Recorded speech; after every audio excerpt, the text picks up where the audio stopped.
Ohi, halo teman-teman semua. Apa kabarnya hari ini?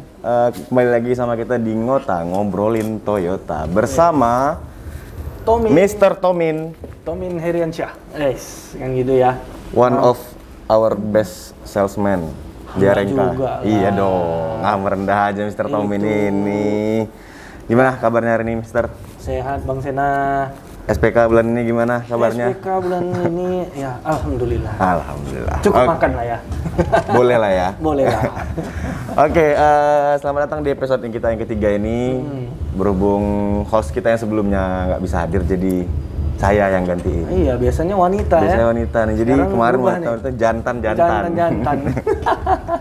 Oke, di sini kita episode 3 ini akan bahas intinya tentang customer delight, terus customer satisfaction, terus kita ngobrolin gimana sih cara salesman itu menjaga gitu, memaintain hubungan dengan customer, baik itu yang udah pernah beli unit atau yang masih Inden atau gimana? Ya gitu ya, gitulah pokoknya. Nah, yang pertama mungkin Mr. Tomin bisa ceritain nih pengalamannya udah berapa tahun di sini, Mr. Tomin? Di sini kurang lebih udah mau masuk 7 tahun lah. Wah, udah 7 tahun, udah nggak diragukan lagi teman-teman pengalamannya. Ya, asam garamnya udah tahu lah semuanya. Udah terasa lah semuanya. Udah terasa lah atas, bawah, kiri, kanan, depan, belakang ya kan. Tenggara mana semua pun udah ada nih. Oke, boleh mungkin Mr. Tomin ceritain nih menghadapi atau memaintain customer, mulai dari yang pasti ada aja kan yang aman aja, lancar, terus ada yang aneh-aneh, ada yang ini, ada yang itu gitu. Gimana, Mister? Pastilah, kalau pengalaman kita lah ya, udah 7 tahun di sini, ya kalau yang aman-aman mungkin nggak perlu lah kita bahas ya. Kalau yang jelas sih, kalau ketemu kita nasabah ya yang aman, ya paling next kita memaintain-nya lagi kan gitu. Ya kalau dari segi maintain, mungkin simple ya. Kadang itu hal kecil itu yang buat kita tuh gampang menarik hati konsumen gitu loh. Yang paling gampang tuh kalau kita ingat, pertama kalau bisa, kalau kita narik pemesanan, kita mintain kakaknya dulu, itu yang pertama. Sama KTP-nya.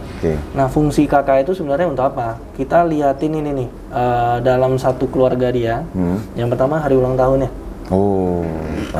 Itu paling penting. Hari ulang tahun entahlah suaminya, entahlah istrinya, ataupun anak-anaknya.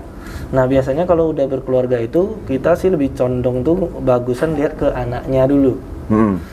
Apalagi kalau misalnya customer kita lebih banyak berhubungan sama istrinya, kita condongin aja ke anak-anaknya.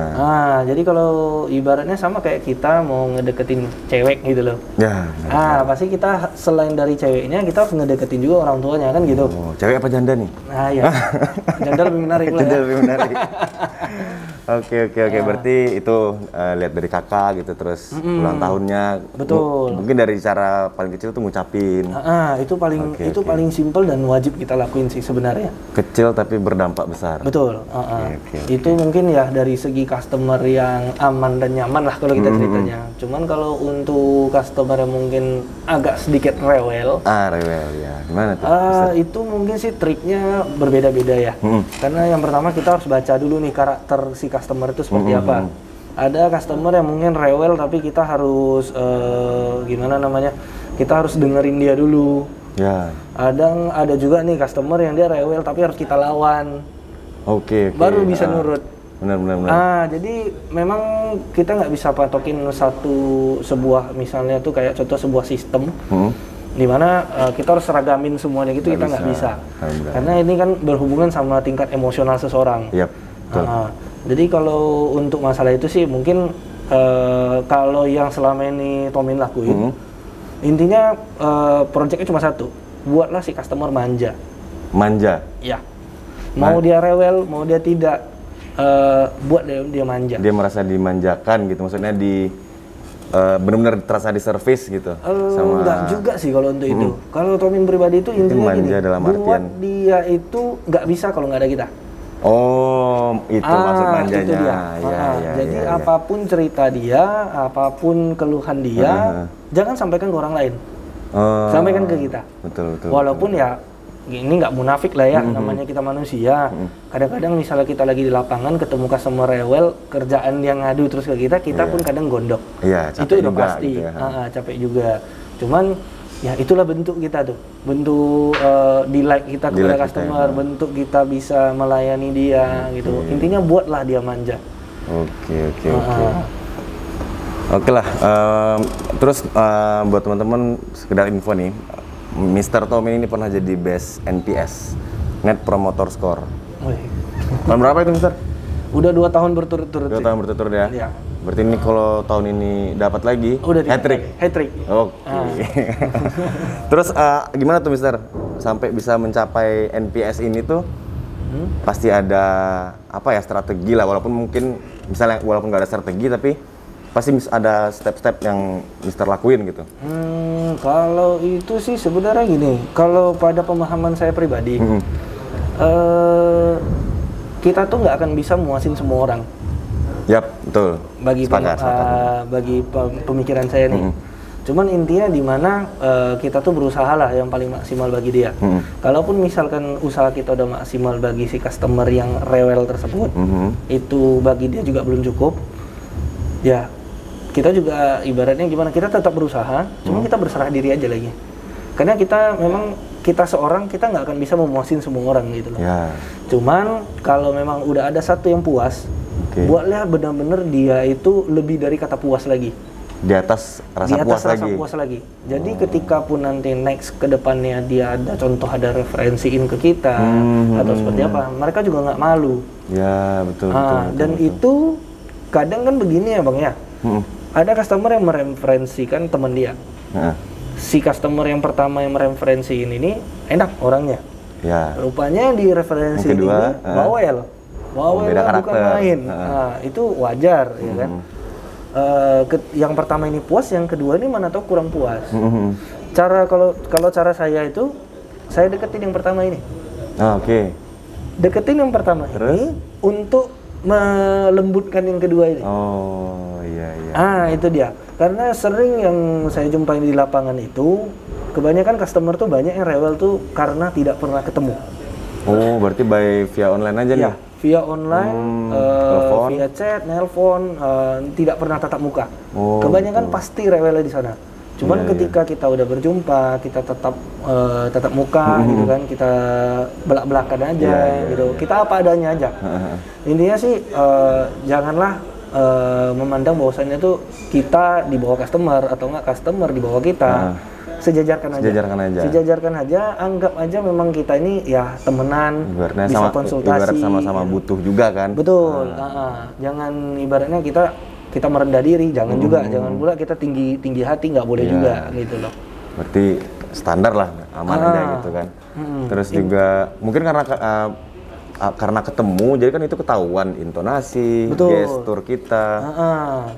Itu yang mungkin dilihat dari customer secara langsung gitu. Betul. Itu paling saklek sih kalau menurut saya. Itu konkret ya. Ya. Jadi kalau memang ada ketemu customer yang rewel atau seperti apa, janganlah dibahas melalui by phone, by WA atau seperti apa, itu jangan. Mau apapun yang dia cerewetin di telepon maupun di WA ataupun media lainnya, ajakin dia untuk ketemu. Sebisa mungkin jangan dibahas di media itu. Jangan dibahas. Langsung tembak aja, ketemu aja gitu Pak, atau gimana gitu. Kalau jurus itu biasa sih, Tomin selalu bilang, daripada nanti kita ada kesalahpahaman yang lebih lanjut, ada baiknya coba kita ngopi dulu deh. Nanti pada saat ngopi, ya mungkin kalau kayak ketemu bapak-bapak, ya kita ngopi, merokok kan, santai ya jadinya gitu loh. Makin gampang nyambungnya, cair gitu. Suasana jadinya. Betul. Karena memang ya kalau namanya kita jualan seperti ini ya, seperti saya ini, kita bukan hanya jual barang, kita jual jasa juga. Jual jasa, benar. Walaupun sebenarnya jasa yang kita lakukan ini bukan kita yang mengerjakan gitu loh. Kita kan berhubungan satu sama lain. Betul. Gitu. Cuman selagi customer itu manja terhadap kita, balik lagi nih ke manja. Ya, balik ke manja lagi ya. Selagi ini customer memang udah manja sama kita, saya jamin itu penilaian pasti bagus. Itu udah aman gitu ya. Pasti ibaratnya aman. Dia udah ketergantungan kayak bingung Tomin gitu. Apa tanya Tomin, apa tanya Tomin gitu. Iya, di situ berarti artian manja itu sebenarnya. Betul. Kan? Oke. Terus apalagi ya? ada nggak pernah Mister menghadapi customer yang bener-bener, aduh ini udah nggak ketolong nih, susah banget nih handle-nya gitu. Maksudnya dalam artian udah dapat yang kayak gitu, ternyata masih bisa nih ada celah. Pernah nggak Mister? Pasti pernah sih. Itulah makanya yang saya bilang itu kita nggak bisa muasin semua orang.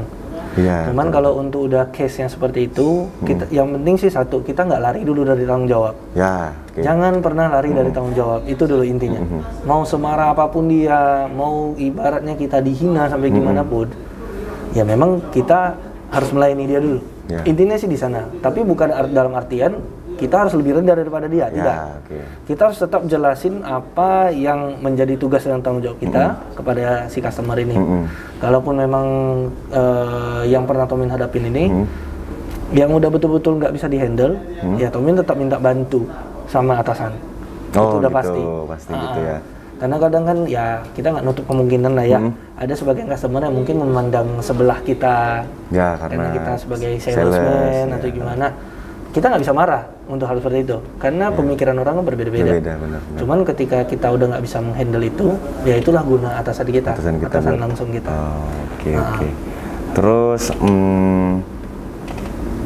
apa? Berarti yang pertama tadi bisa kita simpulkan, yang pertama tadi bikin customer itu manja. Terus yang kedua tadi apa ya, Mister? Apa ya, udah banyak pula dari tadi ya. Banyak ya. Cuman ya yang penting sih manja. Itu udah paling penting. Manja, pasti. Manja, dan jangan lari dari tanggung jawab. Oke. Itu dia. Karena kan ibarat kata nih, walaupun nih sales dengan customer, dua-duanya punya hak dan kewajiban kan masing-masing gitu. Customer punya hak dan kewajiban, sales pun punya hak dan kewajibannya gitu. Betul. Oke. Mungkin itu aja, Mister. Boleh. Siap. Udah sore pula nih sore, kan. Ya. Beli goreng lagi, nak. Beli goreng lagi enak nih, Mister. Ya, Oke, makasih. Ada gorengan cemana ini kan? Ngota-ngotain, mungkin gitu ya. Gak ada goreng, gak ada minum. Nanti ya kan? next ke depan nanti misalnya. Ya next waktu proyek udah makin besar ini. Aman ya. Narasumber nanti kita kasih narasumber di live. Iya. Oke, makasih Mister untuk podcast kita hari ini. Semoga Mister jualannya makin tinggi, makin lancar. Amin. Keluarga sehat-sehat. Amin. Jelas bisa kontribusi buat Toyota Arenka. Amin. Siap. Oke. Dan jangan lupa ya, kalau mau beli Toyota, ingat Tomin Heriansyah atau toyotaarenka.com. Ada website-nya, Mister? Ada website-nya juga. Oke. Nomor kan di Toyota Arenka. Jadi saya buat toyotaarenka.com. Oke. Berarti gampang lah kalau mencari Mister Tomin ya. Betul. Tinggal browsing toyotaarenka.com, keluar itu Mister Tomin. Sudah pasti. Oke. Terima kasih teman-teman yang nonton. Jangan lupa subscribe channel kita di Agung Toyota Arenka. Disupport lah nih Ngota kita nih ngobrolin Toyota, ya kan? Coba Mister ya. Biar bisa nambah goreng. Biar bisa nambah goreng, nambah kopi, ya kan? Oke, terima kasih. Saya tutup. Siap. Saya Catur Sena Nugraha. Saya dengan Tomin Heriansyah. Kita ketemu lagi di Ngota episode keempat. Dadah. Ohi. Bye.